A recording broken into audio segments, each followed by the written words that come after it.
The Leon Hart situation is just getting deeper and deeper, and for some reason, this apology that he made is not on YouTube. It was on his Twitter account, but to catch some of you guys up, he has been kind of the punching bag, I would say, of some of the negativity that's been out there in regards to Pokemon, because he's done the challenges that were like Deep Pocket Monster, which showed like no originality and just kind of copying another creator. But on top of that, he was also doing a trade up challenge, which was the second thing I did not cover because I was like, it's good intentions, bad execution. It all really was perception. And so essentially you have Kira, Roxandy, and Opossum Bud and other people that were making videos about this, showing that like, hey man, you're kind of using your status as a big YouTuber to be able to flip and get challenges to be in videos or whatever else. And essentially where you're making people feel like they have to be in a video and have to do whatever trade-up challenge you're looking to do, even if the money on that side does not make sense for that vendor, even though you obviously have a better, higher status, maybe in the socioeconomic status. Leon Hart writes over on X and says, I'd like to comment on a few things regarding my trade-up video. What was supposed to be a fun trade-up challenge video with the community has turned into something bigger that I'd like to address. Something bigger than I now understand how it was perceived. However, I do not want the community to know that this was not what I was intending.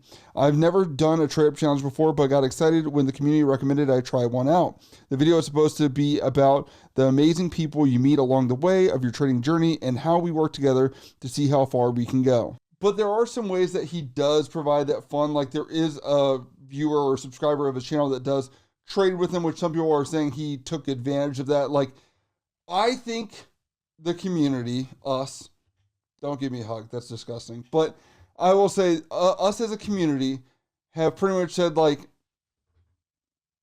to Leon Hart, like, we're like, dude, stick to what you do. Stick to what you do, man. And that's because it's not what you do sometimes, it's how you do it. And that's just unfortunately what we're seeing here. And he's kind of annotating that here on X. He then says, that being said, the video was not perceived that way, and in fact came across a different look. And for that, I want to let you know that I understand and want to take accountability and let you know that I'm listening to your feedback. I know words are words, but I hope you give me a chance to take action going forward. He did not take any accountability for the copy of Deep Pocket Monster and kind of ripping those ideas. The trade-up challenge, it's kind of late to the game.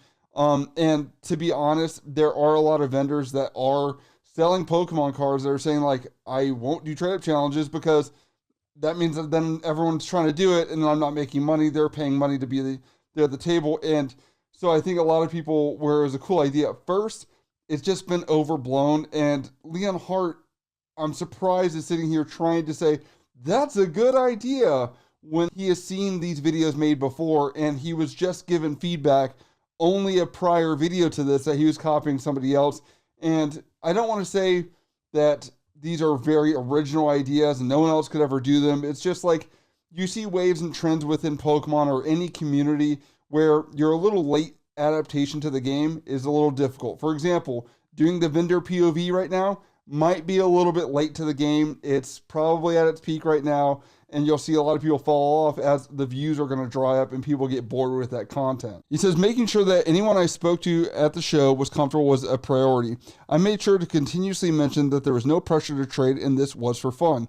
I met incredible people that day, whether we traded or not. I did not receive any correspondence from anyone having any issues post-event. If someone from the event does have an issue, you are more than welcome to reach out to see how I can help resolve things. I don't see anyone actually offended from the video. I just think from a viewership, and a lot of creators forget that you are a creator and have the following you do based on one word, relatability. And when you lose that, you lose authenticity, other buzzword, and then you lose your channel. And sure, some people could be getting mad for those creators. Maybe they don't want to speak up to that level because for them, the $10, $15, $20 hit was worth it to be in the video. Maybe that's all they wanted. And I think that transaction needs to be understood because people like being recognized. They like saying, hey, I was part of that video with Leon and, you know, whatever else. We see that in other videos as well. And that does even happen in Deep Pocket Monster, which, you know, it's so convoluted and crazy in those videos, giving free packs, trades that aren't even making sense, whatever else. that people are even donating packs to him in one of his recent videos. So it's hard because as a creator and as somebody that is observing the space and a collector of this, I want to hold the same bar or caliber to Deep Pocket Monster, Leon Hart, anybody else, Pokerev, to a similar standard. And I feel like looking at the situation, it's kind of hard to do that. And I don't want to just white knight for him, but I'm also like, I see other similarities across the space as well. He says the end card itself, as mentioned in the video, was either to have to be used to begin the next trade up challenge and then given away at the end of the video, or I begin the next trade up back at 0 and just give the card away on Twitter where I've been doing giveaways. I had already given away a ungraded Moonbryon and Sunbryon online, and it hinted at doing a PSA 10 Sunbryon giveaway next if I could get one. So I did do a giveaway for the card as soon as my previous giveaway, Iona's Belly Bolt, ended on Monday. Regardless of the path, the card was meant to be given to the community and not kept for myself. And by the way, like, this is not like the first time that he's done stuff like helping the community, and trying to bring good into it. Like, he's always been well-intentioned. I don't think that has ever not been the case. I just think people's actions are kind of speaking in a different trajectory than people's feelings about the hobby right now, and that's where we're seeing this crosshatch. He then says, I'd also like to comment on how the trade with Courtney was perceived. Courtney is an incredible person and a fan of the channel, and we did all we can to be informed of any value of cards in a trade before acceptance, along with myself mentioning multiple times that she did not have to accept any trade. It was kind of her to do the trade, and as a thanks, I told her to email me right after we did the trade so I can send her a special thanks for helping me out. Some very nice cards. Again, if there is anyone from the show that has not reached out but did have an issue, by all means, please reach out to me and I'm happy to help. I'll play that clip right here so you can kind of see how that goes down, just the synopsis for the context there. Then ran into a fan of the channel, Courtney, who happened to have a very nice collection. I'm a big pink Pokemon fan. I really like the cute Pokemon. So like I just got this beautiful card right now. Why, do you have some potential stuff? I might be willing. We moved over to the side because there was potential. I was valuing my card at around $20. What are you thinking? How much is that one worth? I use red candy. Nice, I love it. $83. Okay, well there goes that. I mean, that one's worth a lot probably, right? From the UPC? That one's 32. I would trade you that one. Okay. Wow, Courtney, I think I'll take it. Thank you so much. Oh my goodness. Thank you, Courtney, for the trade. Before we parted ways, she wanted to show me a Charizard card I signed for her a year ago. Well, that was like probably the most exciting thing that could have happened today. So I won't be seeing this for too long, but it's special because I made this trade with you, Courtney. So thank you so much for that. It's a really big help. I look at this where, like, I love that Mew card, by the way. Just got to put it out there. Can't find a copy that's not bashed to hell. I'm not trying to take a card from you guys. I will find it out there somewhere in my grill list. But I don't think she was pressured to do it. And it sounds like she had met Leon before he signed her card. And it was that Charizard card with Leon. Very cool full circle moment to meet a creator again. And essentially, I get how it could be perceived that way. But she didn't have to approach Leon. She didn't have to do any of that. She could have said other cards, right? And like Leon could say it wasn't worth it. But overall, I'm going to trust my body language, reading and tone and inflation of their voice or inflection of their voice and all that.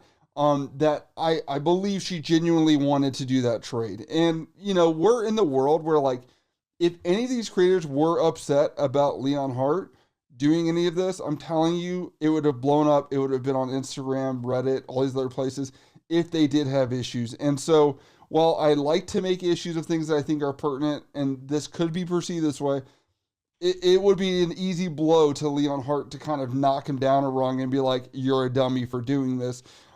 He is a little bit aware, but in some ways he's not aware, which is funny because he didn't talk about the deep pocket thing either, or realizing that you just can't copy people. But it's weird. In some places he is, but some ways he isn't. Like, I don't know where on the spectrum this guy's at. He posted only to Twitter because he wanted to kind of have this isolated experience where maybe people that typically follow him or enjoy his content are going to get the apology for his true fans, if you will. But essentially, that has still been divided on his Twitter or X that you can see. Rain says people are frustrated because they can't find products, so they're taking their anger out on anything or anyone. I know the feedback from past videos has weighed on you before, but it's time to let that go and focus on doing what you do best. Now, that was a good one, but again, just below that, people are going totally against this, and these have, if not even more likes.